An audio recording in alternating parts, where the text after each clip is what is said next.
ওনাকে কাছে পেয়ে একটি কথা মানে ওনার উপস্থিতিতে বলার লোভটা আমি সামলাতে পারছি না। উনি অনুমতি দিলে আমি বলব। অনুমতি দিয়েছেন। তো কথাটি হচ্ছে এই, আজ থেকে 2.5 বছর আগে একজন জয়েন্ট সেক্রেটারি, নাম তার মাহবুবুল আলম হানিফ, আমি জানি না আপনার নাম মনে আছে কিনা।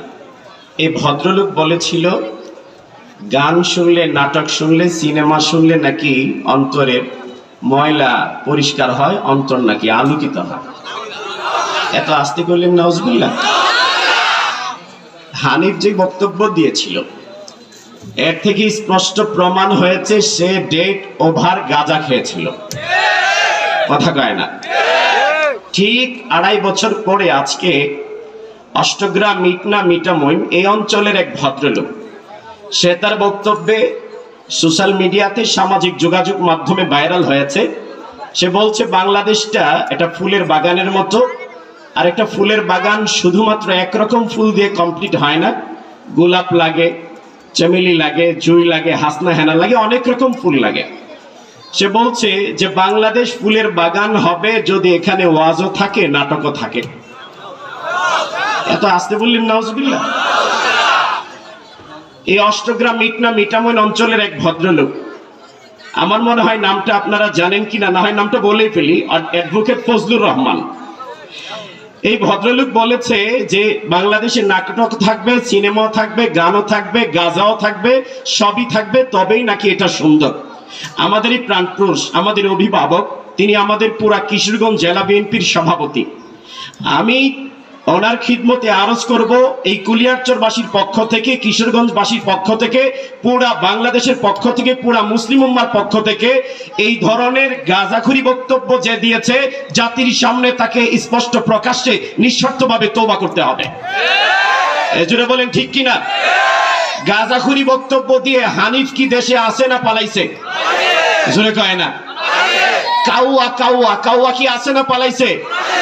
এটা মনে রাখতে হবে। কোরআনের বিরুদ্ধে বক্তব্য দিয়ে, হাদিসের বিরুদ্ধে বক্তব্য দিয়ে, ইসলামের বিরুদ্ধে বক্তব্য দিয়ে, ওয়াজের বিরুদ্ধে বক্তব্য দিয়ে, আলেম উলামার বিরুদ্ধে বক্তব্য দিয়ে, ওয়াজ মাহফিলের বিরুদ্ধে বক্তব্য দিয়ে, আদর্শের বিরুদ্ধে বক্তব্য দিয়ে, ঈমানের বিরুদ্ধে বক্তব্য দিয়ে, কোরআন কিতাবের বিরুদ্ধে বক্তব্য দিয়ে হানিফ যেইভাবে পালাইছে, কাউয়া যেইভাবে পালাইছে, কালামানিক যেইভাবে পালাইছে, অতীতে, বর্তমানে, ভবিষ্যতে যারা ওয়াজের বিরুদ্ধে, কোরআনের বিরুদ্ধে, মাদ্রাসার বিরুদ্ধে দুষ্টামি করবে, পরিষ্কার কথা, কাউয়া গেছে যেই পথে, নতুন গাঁজাখুররা তারাও যাবে সেই পথে, সেই পথে, সেই পথে। এটা আমাদের প্রাণের কথা, এই দেশের মানুষের প্রাণের দাবি, এই অঞ্চলের মানুষের প্রাণের দাবি। তিনি আমাদের প্রাণের মানুষ, তিনি আমাদের অভিভাবক।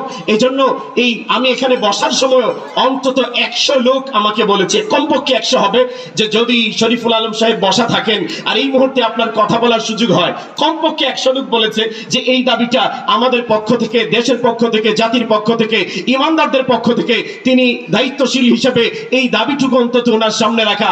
এটা আমাদের অন্তত বিশ্বাস রাখতে হবে।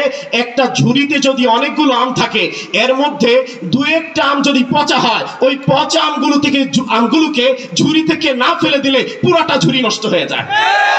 কথা বলেন ঠিক কিনা? অতএব আমাদের এই প্রাণপ্রিয় নেতা, যার ইমেজ সবাই জানেন, আমাদের এই প্রাণপ্রিয় নেতা যার গ্রহণযোগ্যতা আকাশচুম্বী, আমাদের এই প্রাণপ্রিয় নেতা যিনি ধর্মপ্রাণ, যিনি আলেমদের অত্যন্ত কাছের মানুষ, এই অঞ্চলের মসজিদ মাদ্রাসা সহ ওলামায়ে কেরামেরও তিনি অন্তত আপনজন, তার কাছে আমরা এই অনুরোধটুকু রাখবো, অন্তত এই কিশোরগঞ্জ এরিয়াতে কেউ যেন ক্ষমতার গদির অপব্যবহার করে ওয়াজ মাহফিল আর কোরআনের বিরুদ্ধে অবস্থান নিতে না পারে। কি বলেন? ঠিক আছে না? ইনশাআল্লাহ আল্লাহ তাআলা আমাদের এই প্রাণের মানুষকে দ্বীনের জন্য মুজাহিদের ভূমিকায় অবতীর্ণ হয়ে কাজ করার তৌফিক দান করেন। আল্লাহ তাআলা ওনার নেক হায়াত বাড়ায়া দেন। জোরে করুন না আমিন, জোরে করুন না। ওনার পিতা আল্লাহ সিদ্দিক